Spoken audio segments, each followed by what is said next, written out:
Godavari global university Rajahmundry engineering, agriculture, pharmacy, health sciences degree కోర్సులకు అడ్మిషన్లు జరుగుతున్నవి. ఆంధ్రప్రదేశ్లో పొలిటికల్ హీట్ రోజు రోజుకి పెరిగిపోతుంది. కూటమి ప్రభుత్వం అధికారంలో ఉన్నప్పటికీ కూడా విపక్షంలో ఉన్న వైసీపీ చేస్తున్న హడావుడి కూడా అంతంత మాత్రం కాదు.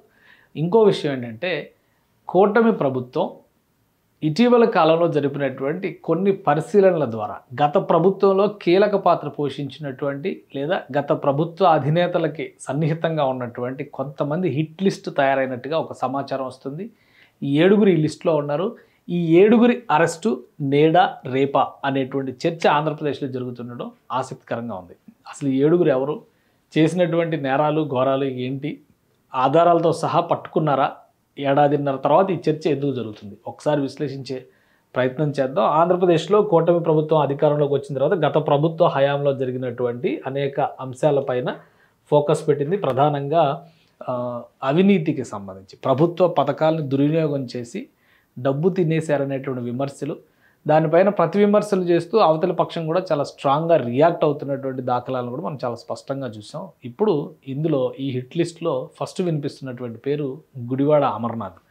మాజీ మంత్రి, ఎమ్మెల్యే, అలానే ఆయన ఐటీ శాఖకి సంబంధించి నేతృత్వం వహించారు. సో గుడివాడ అమర్నాథ్కి సంబంధించినటువంటి కొన్ని కీలక ఆధారాలు ప్రభుత్వానికి దొరికినట్టుగా, అంటే ప్రభుత్వానికి మీన్స్ అక్కడ విచారణ జరుపుతున్నటువంటి అధికారులకి విశాఖపట్నం నియోజకవర్గం, అంటే విశాఖ జిల్లాకు చెందినటువంటి నాయకుడు యలమంచిలి నియోజకవర్గం నుంచి ప్రాతినిధ్యం వహించారు.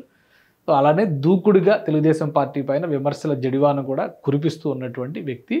కాబట్టి ఈయనకి సంబంధించినటువంటి గత ప్రభుత్వ హయాంలో జరిగినటువంటి కొన్ని ప్రభుత్వ పథకాల్లో స్పష్టమైనటువంటి ఆధారాలు లభించినట్టుగా తెలుస్తుంది. దీంతో విచారణ తథ్యం, అతి త్వరలో అరెస్ట్ అయినా ఆశ్చర్యపోవాల్సిన అవసరం లేదని చెప్తున్నారు. సో ఇంక ఈ లిస్టులో ఇంకెవరెవరు ఉన్నారో ఒకసారి చూద్దాం. గుడివాడ అమర్నాథ్ అధికారంలో ఉన్నప్పుడు జరిగినటువంటి కొన్ని నివేదికలు లేదంటే దానికి సంబంధించినటువంటి ఉదంతాలు కూడా ఇప్పుడు వైరల్ అవుతున్నాయి. అధికారంలోకి వచ్చే ముందర 2019లో 5,32,00,000 ఆస్తులు ఉంటే అధికారంలో దిగేటప్పటికల్లా 10 కోట్ల వరకు ఆస్తులు పెరిగినాయి. అంటే ఎలా పెరిగినాయి అనే దానికి ఇలా ఒక డేటా కూడా సమాచారాన్ని, అంటే ఎక్కడెక్కడ అక్రమార్జనకు పాల్పడ్డారు, లేఅవుట్లు, స్థిరాస్తి వ్యాపారాలు, బెదిరింపులు, వీటికి సంబంధించినటువంటి అనేక ఫిర్యాదులు పెండింగ్లో ఉన్నాయి గుడివాడ అమర్నాథ్ పైన. వాటిపైన ఫోకస్ పెట్టేటువంటి ప్రయత్నం జరుగుతున్నట్టుగా ఒక సమాచారం వస్తుంది. ట్రస్టులకు సంబంధించినటువంటి భూములను కూడా నిబంధనలకు విరుద్ధంగా ఆయన చేజిక్కించుకున్నారనేటువంటి ఆరోపణలు ఉన్నాయి. వీటిపైన పెద్ద ఎత్తున విమర్శలు రేగుతున్నాయి. తర్వాత ఈ లిస్టులో మరొక ముఖ్యమైనటువంటి నేత ఆర్కే రోజా, ఫైర్ బ్రాండ్ అని చెప్పని వైఎస్ఆర్సీపీ నేతల్లో పేరున్నటువంటి నాయకురాలు. సో మంత్రిగా కూడా చేశారు.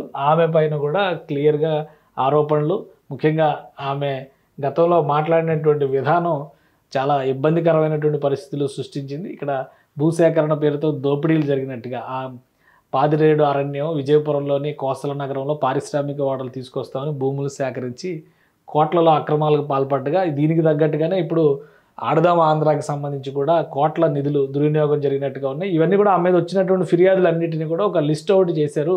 ఆ లిస్ట్ అవుట్ చేసిన వాటితో పాటు పోస్టుకో రేటు, ట్రస్ట్ పేరుతో దోపిడీ, ఇవన్నీ కూడా ఆడదాం ఆంధ్రాలో చేతువాటం చూపించారు. వీటన్నిటినీ లిస్ట్ అవుట్ చేశారు. ఈ లిస్టులో ఖచ్చితంగా రోజా పైన చర్య తీసుకునే అవకాశం ఉందనేటువంటి ప్రచారం జరుగుతుంది. మరొక నాయకుడు భూమన కరుణాకర్ రెడ్డి పేరు కూడా గట్టిగా వినిపిస్తుంది. ఆయనకు సంబంధించినటువంటి ఆరోపణలు ఏంటి, ఆయన పైన వచ్చినటువంటి విమర్శలు ఏంటి, అది కూడా ఒకసారి మనం పరిశీలిద్దాం. భూమన కరుణాకర్ రెడ్డి తిరుపతి అసెంబ్లీ నియోజకవర్గం నుంచి రిప్రజెంట్ చేశారు.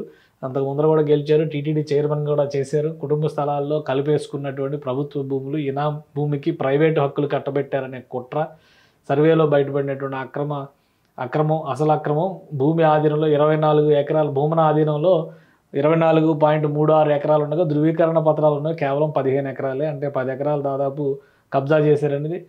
వీటితో పాటు ప్రహరీ, గ్రావెల్, మట్టి ప్రజలకు అల్లమండకుండా రెవెన్యూ శాఖను వాడుకుని ఆస్తులపై అధికారం అనే ముద్ర ఉద్దేశం, ఇవన్నీ రాజకీయపరమైనటువంటి ఆరోపణలు, రాజకీయపరమైనటువంటి విమర్శలు కూడా ఉన్నాయి.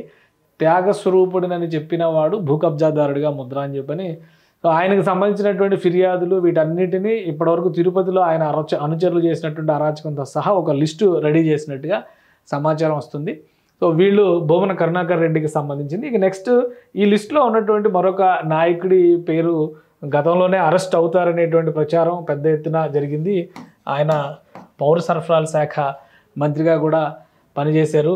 కారుమూరి నాగేశ్వరరావు పేరు కూడా ఈ లిస్టులో చేరింది. ఆయనకి సంబంధించినటువంటి అంశాల జాబితాను కూడా ఒకసారి మనం పరిశీలిద్దాం. కారుమూరి నాగేశ్వరరావు 390 కోట్ల విలువ చేసే భూ కుంభకోణం బినామీ ప్లాన్తో చేశారనేది ఆరోపణ. వీరభద్రాపురం కొమరవరం రోడ్లో 20 ఎకరాల బినామీ పేరుతో కొనుగోలు, 9.5 ఎకరాలు మున్సిపాలిటీలో పార్క్ అభివృద్ధి పేరుతో సేకరించి 270 కోట్ల డీలు టీడీఆర్ బాండ్లు పొందారనేది ఆరోపణ. ఇక బియ్యం కుంభకోణంలో ద్వారంపూడి చంద్రశేఖర్ రెడ్డితో కలిసి మంత్రి కారుమూరు విదేశాలకు సివిల్ సప్లైస్ బియ్యాన్ని ఎగుమతి చేశారనే ఆరోపణ కూడా ఉన్నాయి. అలానే హౌసింగ్ పట్టా పంపిణీ దందాలకి సంబంధించి రైతులపైన అమానవీయ వైఖరితో ఆయన వ్యవహరించినటువంటి వాటిపైన వచ్చిన ఫిర్యాదులు, వీటన్నిటిని కూడా లిస్ట్ అవుట్ చేశారు. త్వరలో వీళ్ళపైన యాక్షన్ ఉండేటువంటి ఛాన్స్ ఉందని ప్రచారం జరుగుతుంది. ఇక మరొక నాయకుడు చూస్తే ఈ పేరు ఖచ్చితంగా చెప్పాల్సిన పేరు, వినాల్సిన పేరు అనిపిస్తుంది. ద్వారంపూడి చంద్రశేఖర్ రెడ్డి గురించి పదే పదే జనసేన పార్టీ అధినేత వాళ్ళు చేస్తున్నటువంటి అక్రమాల ప్రస్తావన చేస్తూ అనేక సందర్భాల్లో ఆయన విమర్శలు కూడా చేశారు. సో ద్వారంపూడి చంద్రశేఖర్ రెడ్డికి సంబంధించినటువంటి అరాచకాల పైన కూడా కూటమి ప్రభుత్వం ఫోకస్ పెట్టింది. 5 ఏళ్ల అవినీతి అరాచకానికి సంబంధించి రూల్స్ను తనకు అనుకూలంగా మార్చుకుని సొంత భవనాలు కట్టుకునేలాగా కార్పొరేషన్ నిబంధనలు మార్చేశారని, అలానే రేషన్ బియ్యాన్ని పాలిష్ చేసి ఆల్రెడీ ఇప్పుడే అనుకున్నాం మనం కారుమూరి నాగేశ్వరరావుతో కలిసి ఈయన వ్యాపారాలు చేశారనేటువంటి ఆరోపణలు, వీటిపైన కూడా ఆధారాలు సేకరించగా తెలుస్తుంది. మొత్తం కాకినాడ యాంకరేజ్ పోర్టులో ఆధునికీకరణ పనుల పేరుతో, సముద్రంలో డ్రెడ్జింగ్ పేరుతో 73 కోట్ల అవినీతికి పాల్పడ్డారనేది ఆరోపణ.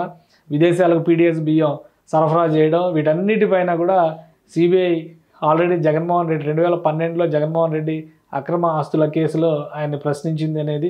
సో ఇవన్నీ దృష్టిలో పెట్టుకొని అద్దె ఇవ్వకుండా తిరిగి వసూలు చేయడము, స్వీట్ స్టాల్ యజమాని తన భవనాన్ని ద్వారంపూడి కుడిభుజంగా ఉన్న వ్యక్తికి అద్దెకిచ్చారు. అంటే ద్వారంపూడి అనుచరులు చేసినటువంటి అక్రమాల జాబితాను కూడా రెడీ చేశారు. ప్రభుత్వ భూముల్ని ఏ విధంగా కబ్జా చేశారు, ఇవన్నీ కూడా మొత్తం ఒక లిస్ట్ తయారు చేశారు. ఇది ద్వారంపూడికి సంబంధించినట్టు. ఇంకా ఈ లిస్టులో మరికొంతమంది పేర్లు కూడా ఉన్నాయి. రాచమల్లు శివప్రసాద్ రెడ్డి, సో ఆయన ఎమ్మెల్యే మాత్రమే, మంత్రిగా చేయలేదు. కానీ ఆయనకి సంబంధించినటువంటి అరాచకాల పైన కూడా ఒక లిస్ట్ తయారు చేసినట్టు తెలుసు. ప్రొద్దుటూరు నియోజకవర్గం నుంచి ఆయన రిప్రజెంట్ చేశారు. ఆయన అనుచరులు 100 కోట్లకు పైగా జనరల్ ఫండ్ ప్రజల కంటే డబ్బు నిల్వ ఉండేది మున్సిపాలిటీలో, ఆ మొత్తం తినేశారనేది ఆరోపణ. వీటన్నిటినీ ఆధార సహితంగా తీసుకొచ్చేటువంటి ప్రయత్నం చేస్తుంది. ఎందుకంటే ఇక్కడ 6వ వ్యక్తిగా మనం రాచమల్లు పేరు రాస్తే మొత్తం ఈ హిట్ లిస్ట్లో 7 సభ్యులు ఉన్నట్టుగా ప్రచారం జరుగుతుంది. 7వ వ్యక్తి ఎవరో కూడా ఒకసారి చూద్దాం. ఇక 7వ వ్యక్తిగా రాజానగరం ఎమ్మెల్యేగా ఉన్నటువంటి మాజీ ఎమ్మెల్యేగా ఉన్న రాజానగరం జక్కంపూడి రాజా, ఈయన పేరు మీద కూడా అవినీతి ఆరోపణలు ఉన్నాయి, బెదిరింపుల కేసులు ఉన్నాయి, అవినీతి అక్రమాలు అరాచకాలు దీనికి సంబంధించిన లిస్టులు IPC 506, IPC 323 ఇవన్నీ కూడా లిస్ట్ అవుట్ చేశారు. కొంతమంది డివిజన్ సహాయ ఇంజనీర్ని తీసుకెళ్ళి ఫిర్యాదు చేయించారు. అలానే అక్రమాలు చేయడంలో కూడా, బెదిరింపులకు పాల్పడడంలో కూడా ద్వారంపూడి జక్కంపూడి రాజాకి సంబంధించి చాలా ఆధారాలు ఉన్నాయి, కేసులు ఉన్నాయి. గత ప్రభుత్వం పెద్దగా పట్టించుకోలేదు కాబట్టి ఈ 7 కూటమి ప్రభుత్వం ప్రస్తుతం హిట్ లిస్ట్లో పెట్టింది. అంటే కూటమి ప్రభుత్వం పెట్టడం మీన్స్ ఆధార సహితమైనటువంటి కేసులు ఏవైతే గతంలో నమోదైనాయో ఆ కేసులను విచారణ చేసిన తర్వాత, ఆధారాల సేకరణ జరిగిన తర్వాత హిట్ లిస్ట్లో ఉన్నట్టుగా చెప్తున్నారు. ఈ 7 పైన ఏ క్షణంలో అయినా చర్యలు ఉండేటువంటి అవకాశం ఉంది. ప్రతిరోజు ఇళ్లలో చాలామంది పేర్లు ప్రతిరోజు వినిపిస్తున్నటువంటి పేర్లే. కూటమి ప్రభుత్వం అధికారంలోకి వచ్చిన తర్వాత ఈ చర్చ కూడా పెద్ద ఎత్తున జరిగింది. కానీ ఇప్పటివరకు యాక్షన్ తీసుకోలేదు. కానీ ఇక సమయం ఆసన్నమైంది. ఎందుకంటే 1.5 సంవత్సరం అవుతుంది. ఇప్పుడిప్పుడే ఈ కేసులకు సంబంధించినటువంటి పూర్వాపరాలు సేకరించిన తర్వాత యాక్షన్ ప్లాన్కి పోలీసులు దిగుతున్నట్టుగా సమాచారం వస్తుంది. సుమన్ టీవీలో మీ పర్సనల్ అండ్ బిజినెస్ ప్రమోషన్స్ కోసం కింది నెంబర్కి కాంటాక్ట్ చేయండి.